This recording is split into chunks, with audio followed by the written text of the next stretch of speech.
শুধুমাত্র স্ট্রোক হয়েছে, প্রেশার বা ডায়াবেটিস কিংবা থাইরয়েড অথবা দীর্ঘমেয়াদী কোনো রোগ নেই, তাদের রমজানে রোজা রাখতে কোনো অসুবিধা হওয়ার কথা না, তারা রোজা রাখতে পারবেন।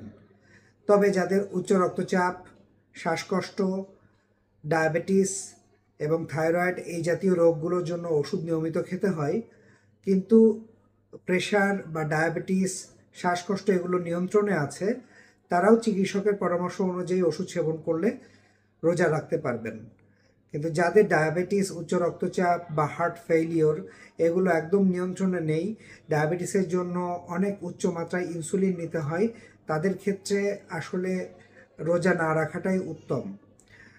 তবে আপনার চিকিৎসকের পরামর্শ অনুযায়ী যদি ওষুধের অ্যাডজাস্টমেন্ট করে নিয়ে নিয়ন্ত্রণ করে আনা সম্ভব হয়, তাহলে তারা রোজা রাখতে পারবেন।